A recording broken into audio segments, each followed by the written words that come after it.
Lewis Hamilton's debut with Ferrari has generated great expectations, but how did he actually do on his first day on track? Is he ready to fight for victories, or does he still need time to adapt? Today we analyze his performance at the 2025 Australian Grand Prix and what we can expect from him this season. Stay until the end. Lewis Hamilton's debut with Ferrari at the 2025 Australian Grand Prix has been one of the most anticipated moments of the season. After more than a decade with Mercedes, the seven-time world champion faces a new challenge at the wheel of the SF25. And while his first day on track wasn't perfect, his evolution was clear from one session to the next. In the first free practice session, Hamilton finished in 12th place, 0.6 of a second behind his teammate Charles Leclerc, who placed third. A considerable gap, especially considering that the Briton joined Ferrari with the intention of being competitive from the start. But we must analyze the details. The initial problems weren't so much about speed, but about adaptation. During FP1, Hamilton struggled with the SF25 steering, reporting that he was struggling to turn the car in some corners. This is normal for a driver who changes teams after so many years, as each car has a different design philosophy. In this case, Ferrari and Mercedes have developed cars with very different characteristics, and that requires a change in driving style. However, the story was different in the second practice session. Hamilton showed notable improvement and managed to move up to 5th on the timesheets, reducing the gap with Leclerc to 0.4. What changed in such a few hours? First, the Ferrari team worked with him to adjust the car's setup, seeking to make Hamilton feel more comfortable behind the wheel. Second, with more laps on track, the Briton was able to begin to better understand the SF25's behavior and adapt his driving style. This was reflected in better corner management and a reduction in lap times. Despite the progress, Hamilton was realistic when analyzing his performance. In his own words, he is still in a learning process and does not expect to fight for pole position in his first qualifying session with Ferrari.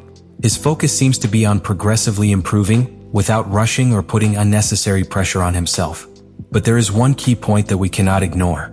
Charles Leclerc demonstrated that the Ferrari SF25 is a competitive car by leading the second practice session with a time of 1 minute and 16.439 seconds, beating the McLarens that had dominated in FP1. This means the car has potential, and once Hamilton fully adapts, we could see him consistently fighting for the top positions.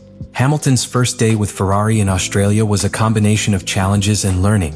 While his start was quiet, the progress shown in FP2 indicates he is on the right track. The big question now is, how long will it take him to reach his peak performance with the SF25? Lewis Hamilton has driven some of the most dominant cars in Formula One history, but his first day with Ferrari made it clear that the SF25 is a completely different car than what he was used to at Mercedes. In his own words, the feeling behind the wheel was unlike any other experience he'd had at Albert Park, a circuit he knows perfectly. The team change isn't just a matter of colors and atmosphere, but also of technical adaptation. During the first practice session, Hamilton struggled with the car's cornering behavior, particularly with the steering. These kinds of adjustments may seem minor, but in Formula One, every detail counts. At Mercedes, Hamilton had absolute control over the car's setup. After more than a decade with the team, he was familiar with every setting and knew exactly how to adapt the car to his driving style. At Ferrari, however, it's a different story. Hamilton admitted he's still getting to grips with the setup changes, and that prevented him from finding the optimal balance in his first laps. One of the most noticeable aspects of the SF25 is its behavior on corner entry and exit. While the Mercedes cars Hamilton was used to typically offered a greater level of stability under braking, the Ferrari seems to require a different approach. This means Hamilton has to adjust the way he doses the brakes and throttle, something that doesn't adjust immediately, even for a driver of his caliber. But adaptation doesn't just happen inside the car. In modern Formula One, working with the engineers is crucial, and each team has a distinct philosophy. Ferrari and Mercedes have very different approaches in terms of strategy, setup, and communication. At Mercedes, Hamilton worked with the same engineers for years, developing an efficient and precise technical language. At Ferrari, although he has a highly experienced team, he still needs time to understand how they work and how to translate his on-track sensations into effective technical adjustments. The progress he showed in FP2 shows he's on the right path. Not only did he improve his times, but he also closed the gap with Leclerc. This kind of progression indicates that Hamilton is learning quickly and that, as he gains confidence with the SF25, his performance will continue to improve. Despite the challenges, Hamilton remains positive and motivated. He has made it clear that he is enjoying the adaptation process and is not frustrated by the learning curve. In his own words, he knows where he can find more pace and is working to close the gap with Leclerc. The SF25 has proven to be a competitive car, but to unleash its full potential, Hamilton must continue to fine-tune his driving style and find the best possible setup. His qualifying performance will be a key test to measure his progress and determine if he can get even closer to Leclerc's times. The big question is how long it will take him to be at the level of the best, but if he has proven anything throughout his career, it's that he knows how to adapt and evolve. Lewis Hamilton's first day with Ferrari left many questions unanswered. While his progress was evident between the first and second practice sessions, the comparison with Charles Leclerc revealed that he still has work to do to match his teammates' level. From the start of the weekend, Leclerc made it clear that he feels completely comfortable with the SF25. In the first free practice session, he set the third fastest time, while Hamilton struggled and finished in 12th place. In the second session, Leclerc pushed the Ferrari to the limit and took the fastest time with a time of 1 minute and 16.439 seconds, surpassing the McLarens that had dominated in FP1. Meanwhile, Hamilton improved to 5th place, reducing his gap to Leclerc from 6 to 0.4 of a second. While the progress was positive, the gap between the two remains considerable in a sport where every thousandth of a second counts. To understand this difference, several factors must be analyzed. First, familiarity with the car. Leclerc has been with Ferrari for several seasons and has worked with the team's engineers for years, developing a driving style that perfectly matches the SF25's design philosophy. Hamilton, on the other hand, is still in the learning process, fine-tuning his handling and trying to understand the car's limits. Another key factor is Leclerc's experience at Albert Park with Ferrari. While Hamilton is figuring out how to extract the SF25's maximum performance on this circuit, Leclerc already knows which setups work best and how to manage the tires in each section of the track. That advantage is crucial when it comes to setting competitive times in a qualifying session. But beyond the numbers, Hamilton's statements reveal a clear strategy. The Briton was realistic about his chances for Saturday's qualifying and ruled out the option of fighting for pole position in his first session with Ferrari. His focus isn't on forcing results immediately, but rather on steadily progressing, gaining experience and improving lap by lap.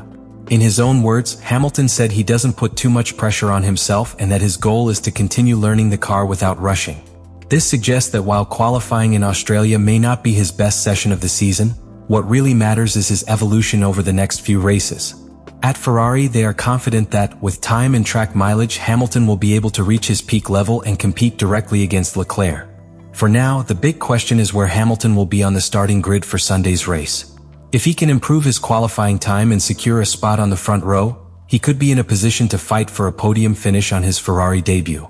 But if the gap to Leclerc holds, the Briton could face a tricky race, where he'll have to fight back and demonstrate his ability to handle adverse situations. Ferrari's performance in the second practice session suggests the SF25 is a competitive car, but for the team to challenge for the Constructors' Championship, they need both drivers to be at the same level. Leclerc has shown the potential is there, and now it's just a matter of time before Hamilton finds the rhythm that led him to 7 world titles. Qualifying in Australia will be a key first test in this new phase of his career. Lewis Hamilton's first day with Ferrari at the Australian Grand Prix was a reflection of the adaptation process every driver faces when changing teams. While the Briton had a difficult start in the first free practice session, the improvement shown in FP2 is a positive sign that he is finding his rhythm with the SF25. The performance gap with Charles Leclerc is still noticeable, but it's not surprising considering that the Monegasque knows this car perfectly, while Hamilton is still learning to extract its full potential. The progress between sessions shows that Hamilton is better understanding the car's behavior and adjusting his driving style to suit the Ferrari's characteristics. He hasn't made excuses or raised unrealistic expectations about his qualifying performance. He knows he needs time and miles on track to feel completely comfortable and extract every tenth of a second that makes the difference in a close fight for the top positions. But beyond immediate performance, what's clear is that Hamilton's arrival at Ferrari has generated great expectations both inside and outside the team. The combination of a 7-time world champion with a historic team like Ferrari is one of the most compelling stories of the season, and his evolution throughout the year will be key not only to his own success, but also to Ferrari's aspirations in the championship fight. Now the big question is what will happen in qualifying in the race. Can Hamilton further reduce the gap to Leclerc and secure a good place on the grid? Will we see a Ferrari strong enough to challenge Red Bull and McLaren? Let us know your thoughts in the comments. How long do you think it will take Hamilton to reach Leclerc's level at Ferrari? Can he fight for wins this season, or will he need more time to adapt? If you enjoyed this analysis and want to keep up with Hamilton's performance with Ferrari and everything that happens in the 2025 Formula One season, subscribe to the channel and click the bell so you don't miss any videos. In our next analysis, we'll cover a key topic. Does Ferrari have a car strong enough to challenge Red Bull and McLaren for the title? Don't miss it.